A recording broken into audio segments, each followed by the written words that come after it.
Welcome to another episode of Roundball Ramble. I'm your host, Corbin Ford. You can follow me on Twitter at CorbinNBA.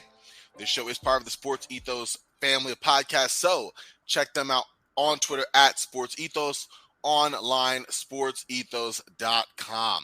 I'm excited to bring on a guest I've had on this show a few times, one that I already teased we would be doing a series with. Well, this is the first installment of that. You can find him on Twitter at RVLHoops. It is Richard Liu. Richard, how are you doing, sir? Doing great. Yeah, great to be here. Absolutely. And by the way, if y'all were under a rock or didn't listen to the previous episodes, either is fine. Definitely make sure to check out Richard's Substack. I'll have the link for that in the description of the show, as well as Richard Liu just put NBA Almanac on Amazon. You'll find his work there as well. Just meeting a scout, former analyst consultant. This guy knows his ball, and I'm excited to get into this with you, sir. We talked about this before, of doing a tank watch, if you will, just kind of monitoring the progress of teams that will be in the discussion, for better or for worse, for Victor Wembenyama, and just checking on them periodically. So if you look at Tankathon right now, we have 8 teams there. We already have 4 that we are going to talk about, but the easy ones are like Orlando, San Antonio, Detroit. Houston's climbed into a tie with Charlotte, but Houston's there as well. And then you have Charlotte, Chicago, the Lakers, and Miami. Of course, we know Chicago's pick will go to Orlando, and the Lakers will go to the Hornets, but to the Pelicans, rather. Excuse me. What we're trying to do here is really just take time. Richard and I have each scouted out 2 of these teams, 2 teams apiece, and going to give some insight as to what they've done well and why they might be in this situation. And what we decided to do is not look at the easy odd-on favorites for Wembenyama, but the 4 teams that, for better or worse, didn't want to be here. And so we've settled right now on the Hornets, the Lakers, the Bulls, and I'm forgetting one more team here. And the Oklahoma City Thunder. Thank you, Richard. Oklahoma City Thunder, interesting. That's another fun one we get to, because people probably did expect them to be there, but they're playing way better than expected. So we're going to start this bad boy off with Richard sharing your insights on the Bulls and what you see from them so far. Yeah, I mean, it's been interesting kind of to watch the Bulls over the past, week, these past few weeks, where, they just sort of look kind of disjointed as a team. I mean, a lot's been, if you actually go back and kind of just look at their record, since the second half of last season, I mean, they've been under 500 basically to this point. And an interesting just coincidence that has kind of occurred that just happened was this was also the time that Lonzo Ball went down with his torn meniscus, and he's had a hard time kind of recovering from this, as he was supposed to ramp up and get back for the playoffs, but then that rehab, he had to get shut down, and then he had another sort of complication, some kind of, I think it was some kind of inflammation or something like that. And so his loss has kind of been felt in the sense that they have a lot of sort of mouths to feed with Zach LaVine, DeRozan, Vucevic, some of their young guys, and Ball's their main distributor. And so you get this sense, you get kind of it's more of a competition for shots on offense versus, kind of more of a free flowing kind of, attack where guys are working seamlessly off of each other. Instead, you kind of have, the offense kind of tends to grind to a halt when DeRozan or Vucevic gets it, and then you have someone like Levine kind of standing off to the side, or you get this situation where some guy, like guys are feeling like they're never going to get the ball back, so you get a rushed shot, but so their offense has been kind of been struggling over these past weeks, and so they've kind of been under 500, and they're kind of just on the outskirts of the play-in tournament. So then then they also have this strange kind of situation regarding their pick, where their pick is very likely to go to Orlando, but it is protected in the top 4. So there's been talk that there's been talk to maybe blow it up so you can like boost your chances of keeping this pick and landing somebody like Wembenyama. And so it's an interesting thing to see if they actually go through with something like that, where they do have some pieces that could be intriguing to a contender. Like, they could always, again, turn around and flip DeMar DeRozan for, flip DeMar DeRozan for a couple of first round picks. I mean, team like Phoenix would be a good match for that, where, they have Jay Crowder and, Dario, they have a match in salaries, and they're a team that doesn't really value the draft, as there was an ESPN article that coming out that they usually they're usually pretty willing to kind of include those picks in a deal. So they wanted to throw a couple of picks for DeMar DeRozan and get the mid-range Avengers together and just have like the best mid-range scorers on one team. That could be an option. And then that they have other guys, that somebody like an Alex Caruso, or like Kobe White might be somebody that could be interesting pickups that could get them some assets, and they could maybe bottom out. But then they're at a point where we're 6 weeks into the season, and it's tough to tell if they actually could, lose enough to get that pick. And then also they might not get lucky in the lottery, so their pick might end up going to Orlando anyway. So that's kind of an interesting situation to watch, and, where they're not quite they're not quite on, able to contend for a legitimate playoff spot, but,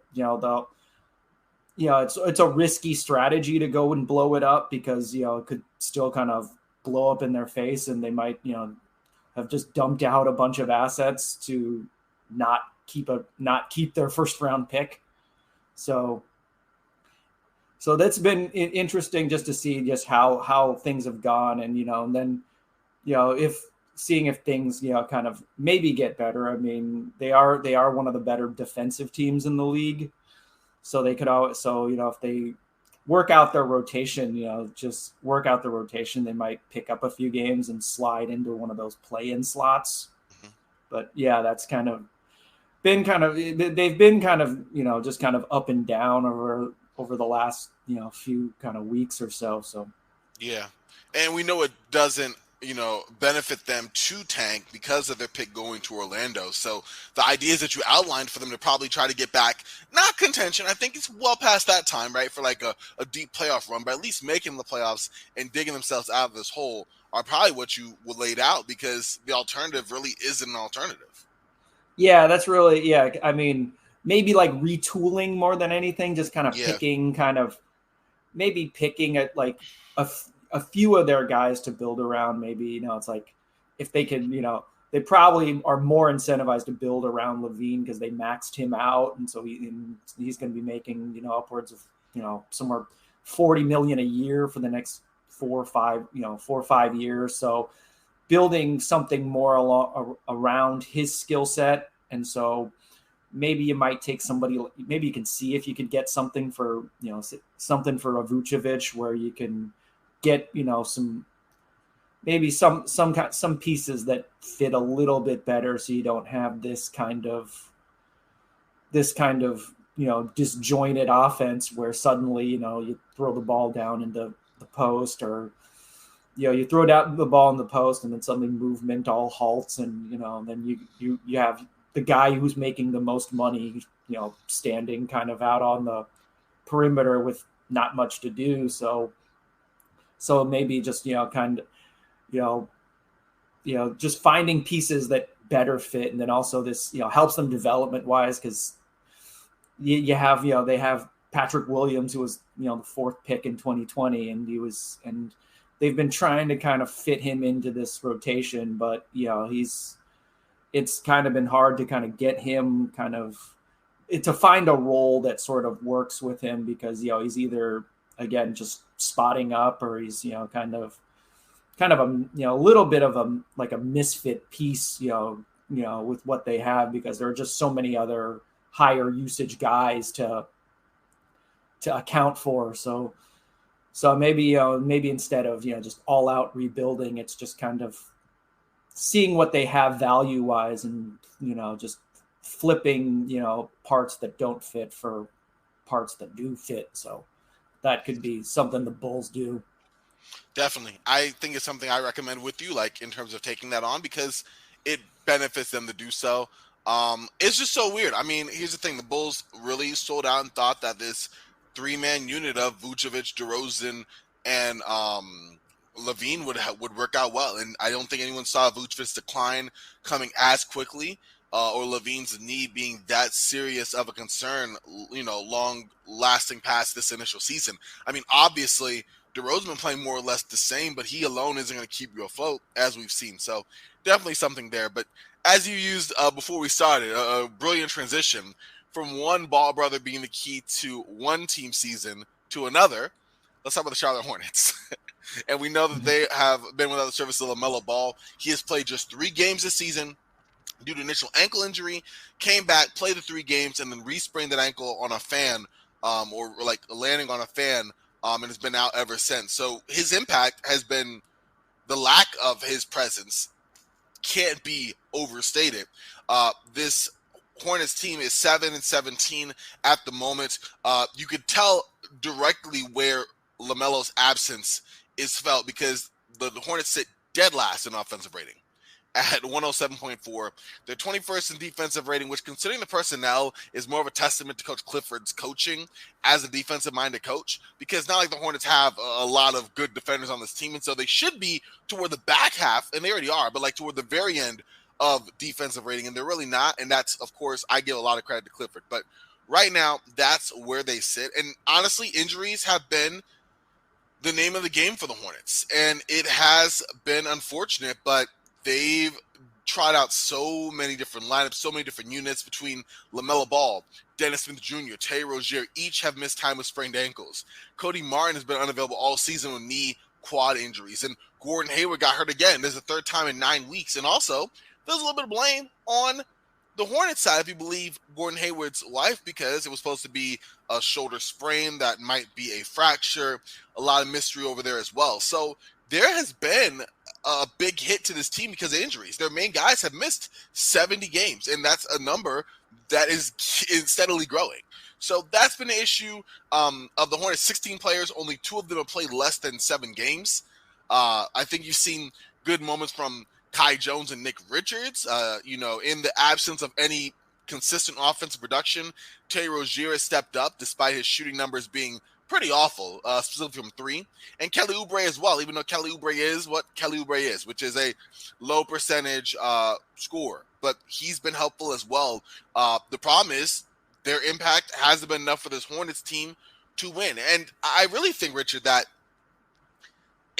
injuries are a big reason why, but we knew this team was going to be not one of the best teams coming in just because of the whole Miles Bridges situation that surrounded them. The fact they obviously, with good reason, did not bring him back, but also didn't replace him, didn't really make any moves, try out the same roster minus one of your key contributors from the year before.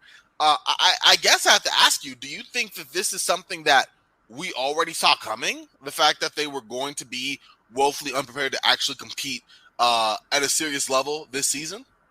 Yeah, I think we kind of, the warning signs were there just because, especially if you look at their performance in the play-in games the last 2 seasons where they've been blown out. It's been horrible. They've been blown out in those games, and also they've kind of missed on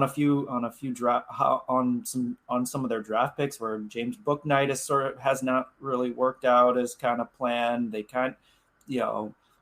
Mark Williams kind of is not quite gotten a lot of minutes. So when you're kind of looking at this team from a long-term standpoint, you're just going, okay, who is a core piece next that's going to be, developing with LaMelo Ball for the next, 3 to 5 years? You'd be pretty hard pressed to find, someone that you could say, that's a guy I can help build this team.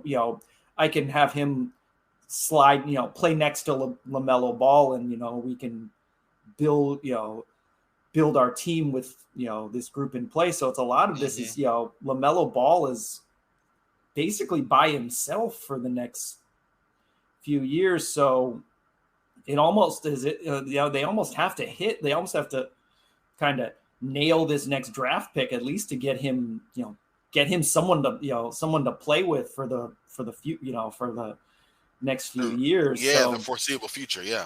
And so, so along those lines, if you're looking at, December 15th is when a lot of the free agents that signed this summer are going to be eligible to be traded. And so you might see a ramp up of an activity in the next, in the time between December 15th and the trade deadline. If they're looking trade deadline, they don't have a lot of pieces that would say that might get them a first round pick, but if they can shuffle some, they have some veterans that some teams might find to be useful. And so if they can maybe buy low on a young guy that, kind of has some upside that hasn't quite sort of lived, hasn't quite panned out, an idea in mind would be someone like James Wiseman, where you I like that. Yep. They could flip somebody like, the Warriors. Kelly Oubre was the guy I was thinking, because the Warriors value continuity, and their offense is very difficult for new people to pick up, which is why when they've contended, they just haven't made a lot of midseason moves. So Kelly Oubre would make a lot of sense because he was on the Warriors a couple seasons ago. So there's familiarity with the system, and he's had largely starter sixth man with them, so played an important role. So maybe it's like the Warriors might need some more wing depth, wing depth behind Klay Thompson and Andrew Wiggins, and James Wiseman hasn't quite fit in with their system. No. And so this gives because he's more of a traditional kind of rim running post up big man, so you kind of that might work better with Charlotte than it would with Golden State. And so that might be a trade idea to consider. And then other things kind of along that path where you find, kind of a younger guy, that isn't quite getting playing time or the role. Cam Reddish is kind of another guy that's kind of along those lines where he's kind of unhappy with his role. And so maybe if, there's, again, a veteran or two that the Knicks might want, there's another kind of there's a upside play that might be worth a shot for a team like the Hornets, where they can get someone, and those guys are young, they're kind of around LaMelo Ball's age. Yeah, development-wise, right? Yeah, so it's like you got like a little bit of a group to kind of grow and develop and kind of take the steps to kind of being, a more solid playoff team. So that's yeah. No, I 100% agree. I think that makes a lot of sense. I guess when you describe this, it's almost like a team taking a step back, maybe acquiring and evaluating young talent and seeing how to form the best core around LaMelo Ball moving forward. So I have to ask you, is this more of a retooling type season for Charlotte? Do you think it's more of a rebuild? LaMelo Ball is young enough that could still be a thing, rebuilding this truly in this image. Does that looking at maybe jettisoning, Terry Rozier, obviously, like you mentioned, Kelly Oubre? I guess I just want to see what you think in terms of timeline, if you do think it's a rebuild or retool type situation, with Wembenyama, of course, being the prize if, all things worked out. Yeah, I'd kind of go almost like soft kind of retool, just because, we're also, he's in his third year, so he's gonna, LaMelo Ball's this is his third year, so next kind of summer, October, he's due for the max extension. So once, when you're looking at, once that kicks in, you want to kind of ramp up, kind of go for it and start winning. So in this time, while he's still kind of on a rookie contract, and some guys are coming off the books, like Gordon Hayward's contract is, it won't expire this year, but it'll be, I believe it is that next year. So once, if that expires, and you have some cap space and, cap space to work with, and you can, shuffle some things around so you can get a better kind of support system around him and so when, when Ball, is actually making one of these, making his max extension, you don't want there to be too many holes on the roster, or else, you're going to be capped out. Not a lot to work with. So it'll be like, so having pieces that can kind of help them win when that extension kicks in is going to be key. Absolutely. I was going to say, it'll be like the you probably remember the early 2000 Timberwolves, where Kevin Garnett had such a huge salary that the Wolves were kind of hamstrung to make other moves.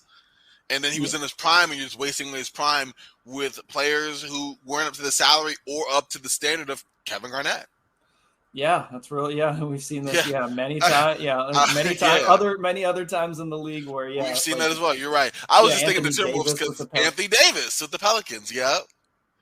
These generational talents, man. I mean, sometimes front offices, they put themselves in a hole and then wonder why they leave when they do. Yep. It's crazy. But moving on from the Hornets to your next team, a team that's been surprising in the standings, Richard. I think if you had asked either of us, definitely me, going into the season, who would be among, the leaders for Wembenyama, Scoot Henderson, the like, I would have said the Oklahoma City Thunder. But behind just a crazy All-NBA type season from Shai Gilgeous-Alexander and some younger guys stepping up, Jalen Williams, they've been doing well. Tell me more about this Thunder team and why they've been so surprising. Yeah, they've been really surprising, just because they've collected this huge just trove of young talent. This trove of young talent. They're all super long, super athletic. So I mean, you have and a lot of those guys, they kind of took they took their lumps kind of as like, rookies and young guys kind of last year, the year before. So they do have some, some interesting pieces that they've also put around Shai Gilgeous, where Josh Giddey is kind of a great kind of open court kind of playmaker. Lou Dort is kind of been one of the better multi-position kind of defenders in the league.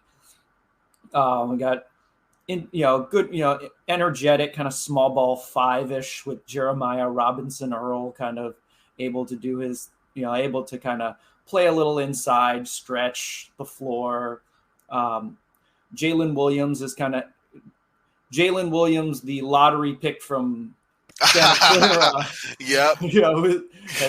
Has had context needed. Yeah, because there are two Jalen Williams on the Thunder.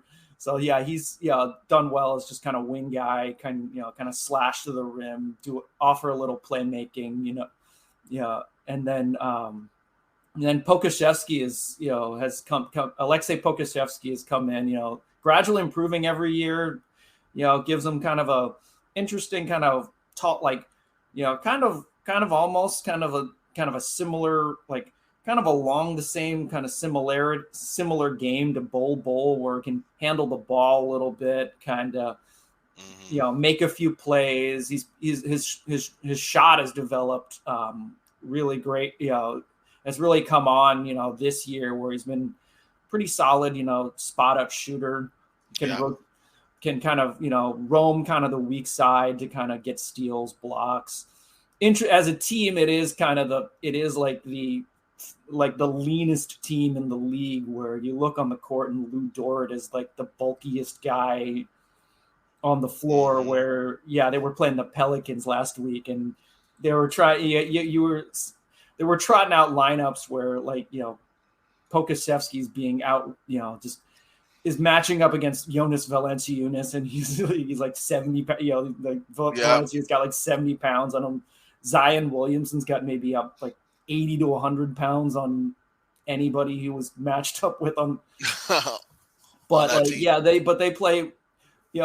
Offensively they keep it really simple. It's a really kind of heliocentric kind of offense, kind of where Shai Gilgeous-Alexander, SGA is kind of around the main focal point of the offense. Kind of let him kind of drive and kind of drive kick, kind of do his drive kick, kind of do his thing, and the other kind of four guys kind of come in real simplified roles. Even though as a group they're not the greatest kind of shooting team, it kind of they play at a fast enough tempo where that offensively kind of works to help them generate points, and then defensively all that length and athleticism and their ability to kind of switch has kind of made them kind of a tough team, a tough team for a lot of for people to play against. So they're in almost every game they play, and even if they don't they don't come away with wins, but if teams aren't kind of bringing their A game, they can sneak out a win or two. So they've been interesting to watch, and in this sense, like, they're at this point where they've accumulated kind of all the assets they can. Their team is pretty much almost all their own kind of young, their own drafted and developed players, so they don't really need to sort of acquire any more assets, or they also don't have veterans to sell off. So in this whole kind of tanking, jockeying for draft position, they might they're almost better off kind of staying with what they have and just kind of letting this group kind of develop and kind of build on any kind of positive momentum they can. And even with all the assets they've collected, if somebody kind of interesting is available, they might even consider buying just so then when next year comes along, they're going to get another boost, because hopefully, Chet Holmgren recovers from his foot injury. So that's a big kind of, that's another long rim running kind of dynamic offensive and defensive player to kind of add to this group, in addition to multiple first round picks. So they can maybe get maybe take some of those picks, and they don't dip they don't if they don't trade any of their important young guys, and they can take advantage of whatever cap flexibility they have, maybe to add a veteran, like they jump in, maybe throw 2 or 3 first round picks of the Pacers for someone like Miles Turner. That'd be interesting. So find someone, someone like that, or another, some kind of, youngish veteran to kind of help kind of put the, kind of push this group kind of to like another kind of level. Mm-hmm. It could, and then, you pair that with just natural growth from, natural sort of organic growth from this group of players. They could be, they could be a legit playoff team, early as next year, maybe, because especially if the way, SGA has been playing, if he keeps this up, if everybody else if everyone else grows around him, they should be, tough team to kind of contend with in the West. Absolutely. I think that you're right. They have the blueprint laid out. We've already seen much has been made of Sam Presti and his, asset management in terms of just stockpiling draft picks. But right now, you're starting to see the fruitage of some of that, fan labor, if you will, come into light with some of these players in their development. And you're right, bring in a boost with Chet Holmgren next season. I don't think they're going to win up to make a play-in spot, so more than likely you'll be back in the lottery. You'll get another potential impact player in the draft. Now you come back with all these players who are a little more seasoned. SGA, who's fully coming into his own, plus Chet Holmgren, plus lottery player X, and now you're looking at a team that, they could be a frisky. They can make a Pelicans like leap next year. You know what I mean? Or Sacramento Kings like leap. With younger guys. Yeah, and especially like you look at it, like they still are kind of they're still due all like a bunch of picks from the Paul George trade and the Westbrook trade, and those a lot of those picks are still coming. They haven't cashed those in, and they basically have more draft picks than they do available rotation spots. So it's almost right for them to kind of cash a lot of these in to make some kind of move. They've eaten some money over, to acquire some of the, picks that became players that now where they ate, some of Kemba Walker's contract. And so they have, some dead money, that's going to come off the books, as early as this summer. So they could easily kind of take that space and find, make a deal to, add, kind of a valuable veteran or two to just kind of help this group along. Cause now they're at the point where, they don't need, they don't necessarily need more young guys, but if, really, again, if they get lucky in the lottery and someone like Wembenyama, falls into their lap, they'll definitely take him. Yep. No, you said it. They definitely would. And that's where you have them now in a spot where, again, like, they're still growing. And for those players, you're getting the most out of them because you're right. Like, it's just a simple numbers game. There's going to be some of these guys on this roster that will not be on this team that are really playing to show, hey, we got some skills. Hey, we got some talent. If not, if you're Sam Presti in the front office, okay, well, we have XYZ pick. This player looks like a nice fit in our system, to make it work. Because, again, SGA just got his monster extension, but, in 2-3 years' time, it'll be Chet Holmgren's turn. And Josh Giddey will be in between that time. You're going to have players before they can start getting expensive, and now is the time to really yield the most out of this young, affordable talent that you have at your disposal.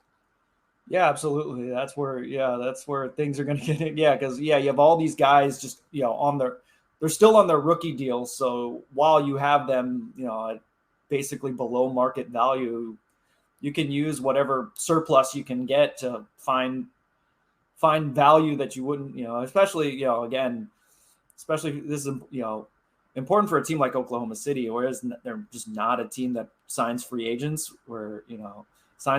So working, the trade market and kind of trading for guys that, they otherwise wouldn't be able to acquire is something that, is one of the reasons why they're, they stockpiled all these assets anyway. So this is, kind of, coming into the, this next trade deadline, the draft and kind of this free agent period is a time where you could see them kind of get a little more aggressive than kind of we're used to, and look to make a move to kind of put somebody around SGA and kind of complement this group of players. And they have a concept where we're starting to see kind of how this is going to work and how they can use that to contend kind of in the next few years. Absolutely. The blueprint is there. The future is bright for this Oklahoma City Thunder team. I don't know if I can say the future is bright for this next team we're about to talk about, but I mean, the future is now, and that is the Los Angeles Lakers, of course. Right now, they're sitting at 10-13. They're 13 in the West. They had rattled off a stretch of 7 out of 9. They're 22nd offensive rating, 14th in defensive rating, 18th in net rating. They just had a loss to Cleveland that was bad. They lost Anthony Davis. He was out with the flu. As we're recording this, they are without the service of both Anthony Davis, who's still out with the flu, and LeBron James with that ankle injury that he's kind of been battling for most of the season. And they are losing to the Toronto Raptors, probably understandably so. But outside of that, I think, honestly, if you're going to talk about the Lakers in this season, you can't do it without talking about the play of Anthony Davis, who has been on an absolute tear.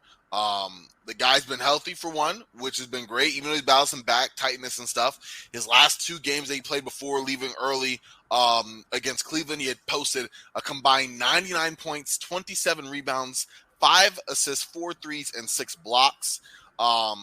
This guy has been on just on fire, like all over the place. Right now, he's taking a lot of his shots directly around the basket, taking less from 3, less from mid-range, or at least the deep mid-range, which has helped his efficiency. I think Darvin Ham has really made it a priority to focus on AD and to play through him. LeBron has done that as well when he's returned. Russell Westbrook off the bench has tremendous chemistry with Anthony Davis, so that's been helpful. I mean, AD's been the straw that stirs the drink, and what many people, including myself, weren't super high on. I did not think that AD was going to be that guy after the last 2 seasons. I thought, okay, time to trade him. Like this after LeBron window where we turn the team over to AD is just not sustainable, not realistic, not a thing. And yet here we are. And before him going down, the Lakers were really starting to come back. But aside from that, I mean, it is what it is. The Lakers are one of the worst shooting teams out there. They have some of the worst supporting cast in terms of players to go alongside LeBron and AD.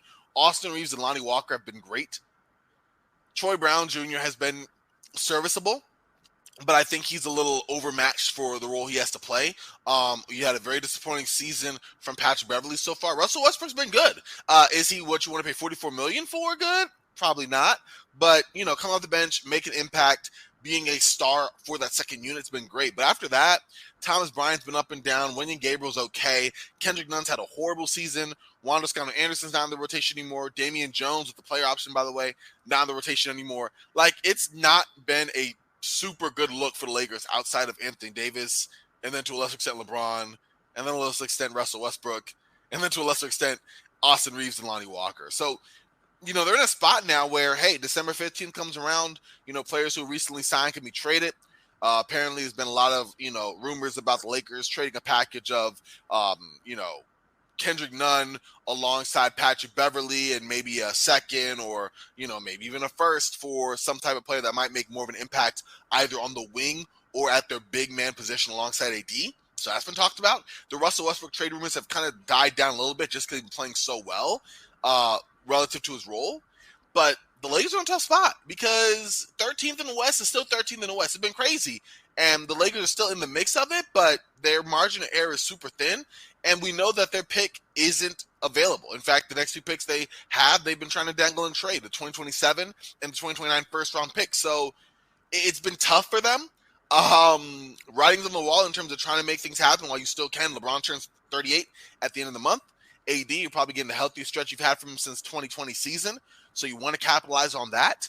And you realize that your pick, which is in a prime position for one of those top 2 players, you know, is going to New Orleans, courtesy of the Anthony Davis trade. So I feel like the Lakers are kind of what we expected because we knew that it would only go as far as LeBron and AD took them or has taken them. But also, like, they don't have a choice. You know, we talked about, like, the Thunder can play, you know, both now and the future. Or Charlotte can look to a real retooling type of year. The Lakers are right there with the Bulls. I mean, you could do that, but it doesn't make a lot of sense given your personnel, your lack of picks, and the current situation.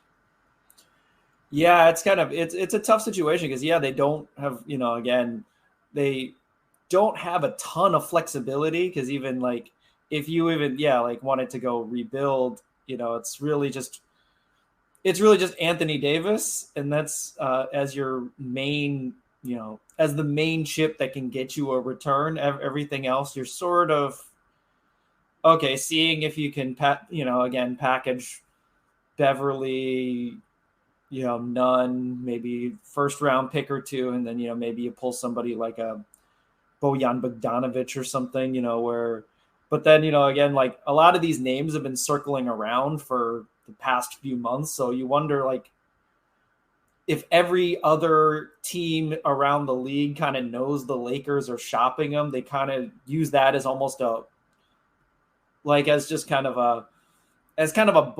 like a bare minimum sort of thing where it's like, we know that's on the table and we just sort of use that to kind of hope we can get a better, you know, hope we can get a better offer for our veteran player. And so it comes to a point where, I don't know if the Lakers have actually like handled this trading period kind of as well as they have, because they've they've acted almost out of too much desperation, to the point where you wonder how much value their roster actually has, aside from Anthony Davis, and then again LeBron actually can't be traded this season because he signed his extension in October, and so that takes the restriction takes him past the trade deadline. And then Russell Westbrook's been his name's been in rumors since he's been on the team, basically. And then then you've had Nunn and Beverly, and then then a lot of minimum salary guys. So they're kind of backed into that corner where they can't really sell anything off, and then they also can't really buy anything because most of their picks are kind of spoken. They're either going to New Orleans in one way or the other because of the Anthony Davis trade. And so you have these 2027, 2029 picks that, they may, again, they may have value. They may not, depending, because we're talking 4 to 7 years into the future. So so far out, we don't even know so far out, and prospects look like. And even if you're the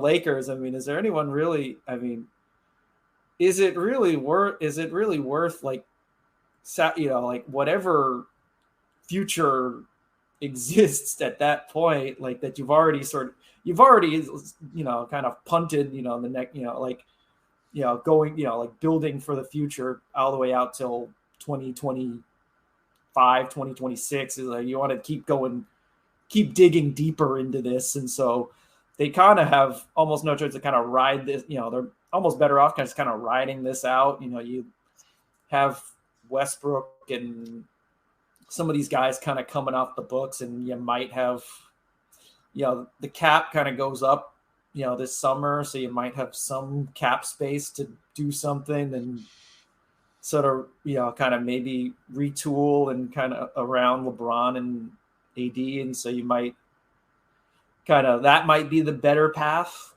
instead of, maybe trying to force something this year where, I think they're, this like recent stretch, as long as Anthony Davis is healthy, they're not as bad as they were the first few weeks of the season, but they're maybe not quite a contender. And so maybe they might be, if, again, you get if AD can stay healthy, LeBron can kind of get stay healthy towards the end, you might be able to make those two guys might be able to carry them enough to kind of get within range of that play-in sort of berth. But they're in kind of a tough spot with their roster and kind of asset situation. And because the pieces don't fit, but they don't really have the means to find guys that can fit. So that's really kind of what they're kind of like that. Yeah. It's true. I mean, I feel like the Lakers situation is so black and white. Like, you know what I mean? It's there, it's known. And you're right, they can do some. I guess my question here, what would you do if you're the Lakers right now, as we approach December 15th, as we know the trade deadline comes around March? If you're the Lakers right now, you're Rob Pelinka, what are you doing?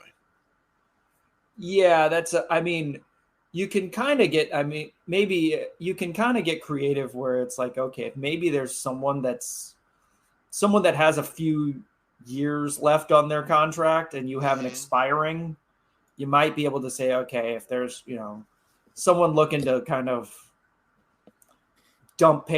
open up some cap space, maybe even like, you go to a team like Charlotte and maybe, they just signed, Terry Rozier to a multi-year extension. So, with the restrictions or, whenever those restrictions kind of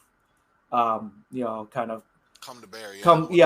Whenever they get, they're out of those restrictions where they can, when they can, when somebody like Rozier can be aggregated with someone else. Maybe you take some expirings like Beverly and try to maybe take back somebody with maybe take back to take on more money to find somebody to find somebody, and then again maybe even and then probably they should probably just find a way. Again, this is for a long-term thing. It's like if you're going to be in these salary if you're kind of capped out, if you aren't invested in your G League operation and you can't come up with, you can't kind of use that to generate kind of a cheap contributor to help you out. You're kind of setting yourself back. But like any kind of creative way to kind of, okay, maybe you take an expiring and find take on money. Maybe you can get a veteran that might fit with this roster, might help you out in the short term. Otherwise, they